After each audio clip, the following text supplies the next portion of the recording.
And this episode of the podcast, the JRE Review, is brought to you by Inka-Booch. Inka-Booch is a new kind of kombucha combining all the probiotic benefits of other kombuchas with the antioxidant benefits of purple corn infused tea. Purple corn has some of the highest levels of antioxidants in the plant world, and combined with kombucha results in a powerhouse of nutrition. Visit inkabooch.com to check out their great drink selections, including spice berry and ginger coconut. This podcast is reviewing one of my favorite guests of Joe Rogan's, Mike Baker. Mike Baker is a former CIA agent. He was a CIA agent for a very long time. He's been on Rogan plenty of times, and in podcast 1226, he gets into talking about a lot of cool stuff. As usual, things that you don't think about, and he knows a ton about the inner workings of the CIA and the government, and even a lot of what he knows is classified. He can't talk about it. He gets into what he can, and he really opens up your eyes. So let's start reviewing.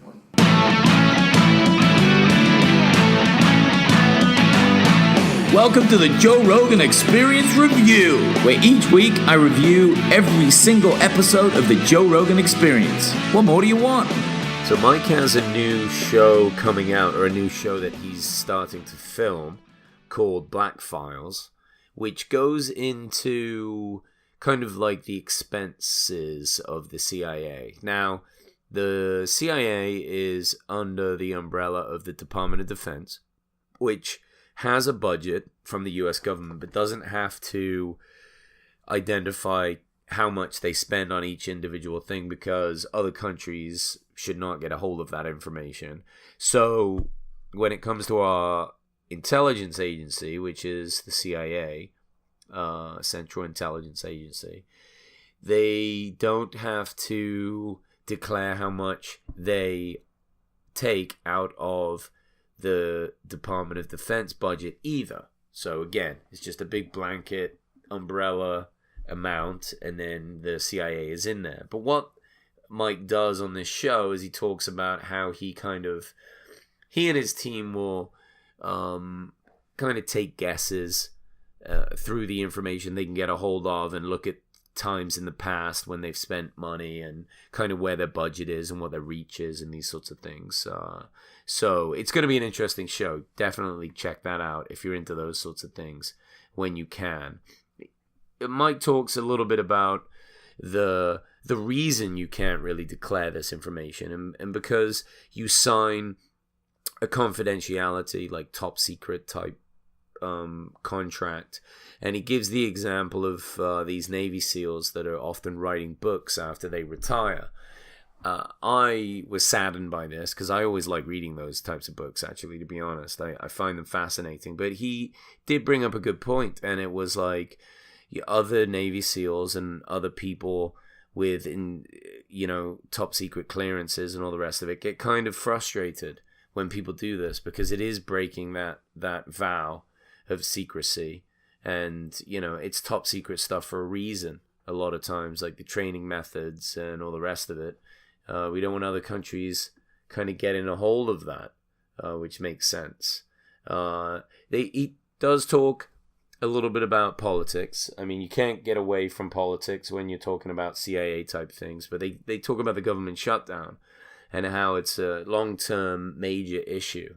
I don't follow those things too tightly. They just depress me a lot, but you can't help but hear it, and the shutdown's still going on, and my question is, if you're downloading this, are you affected by the shutdown? Are you a government employee? Are you not getting paid?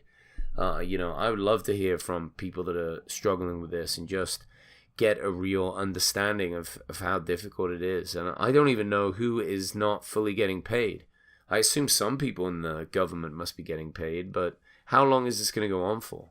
It's really distressing, and it's very sad. And I hope that it's not it doesn't go on forever. They talk about the wall in a sense, and I'm not saying I'm pro-wall or against the wall or whatever. I mean, I'm obviously an immigrant. I'm English. I came here.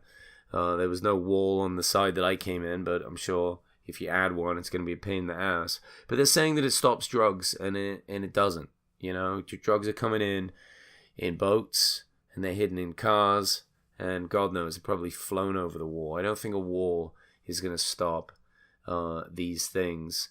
And then they were talking about how the Mexican president supposedly had taken $100 million bribe from El Drapo, whatever that guy's name was, and how his arrest, even though he escaped in the end anyway, was actually just kind of staged, which I think is really, unbelievable to hear, but possible, right? I mean, as conspiracy theories go, they could be. Talk a little bit about the Huawei situation. Joe's brought this up a few times. Huawei is a Japanese technology company. They make cell phones. I think the biggest cell phone provider in the world, they were saying, after Samsung, and then it's Apple.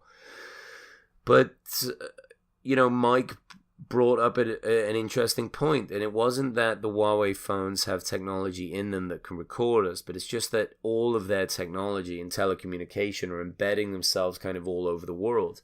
Their chief financial officer, who's the daughter of the CEO, recently got arrested in Canada by the Americans for breaking Iranian sanctions, which is kind of a big thing. And now another employee of theirs got arrested in Poland or Norway or somewhere for doing something else very similar. So they're up to some shenanigans, possibly, allegedly.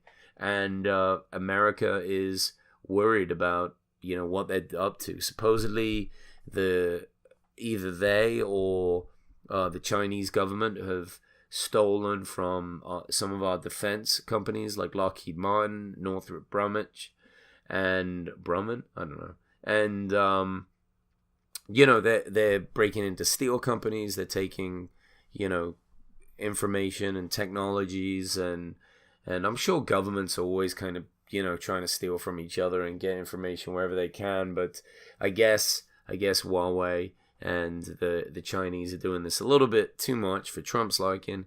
So he started to arrest some of these people and figure out kind of really what's going on over there. I'd love to know more about it. I mean, I know nothing about that. All I know is that my brother over Christmas got a laptop from Huawei. I don't know if he got it for Christmas or whatever, but it was one of the best laptops I've ever seen.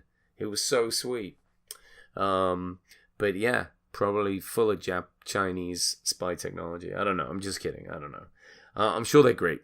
I'm sure they're great laptops. They're supposed to be really good phones. But, companies have to be careful. And especially when it's China. Because from what I understand of China, the companies don't really own themselves in the way that they would in America. Like, the government can really step in and say, hey, do this for us, do that for us. And if the company wants to continue existing and doing business in China, they've got to kind of do what the government wants. Also, the CEO of Huawei, I think, used to be a government employee.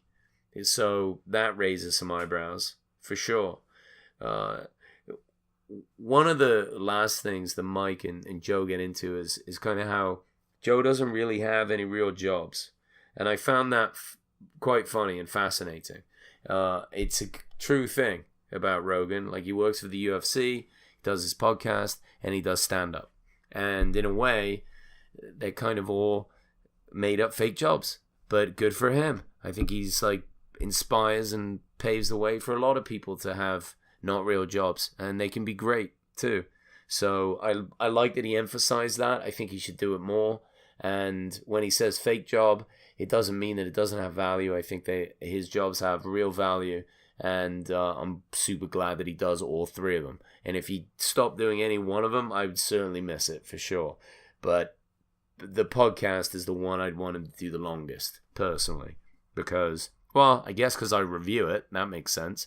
But all not just that. I mean, even if I got bored of doing this, they're fascinating to listen to. It would be a shame to lose that.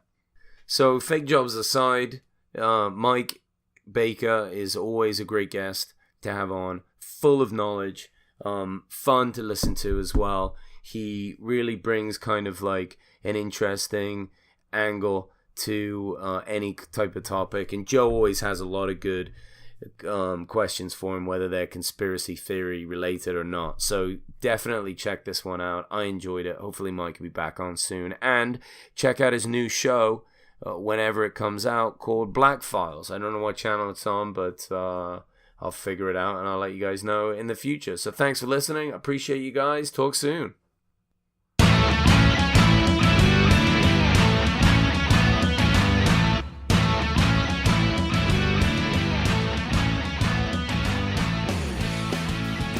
Thanks for listening, and again, this review is brought to you by Inca Booch Kombucha. Go to incabooch.com to order your drinks today.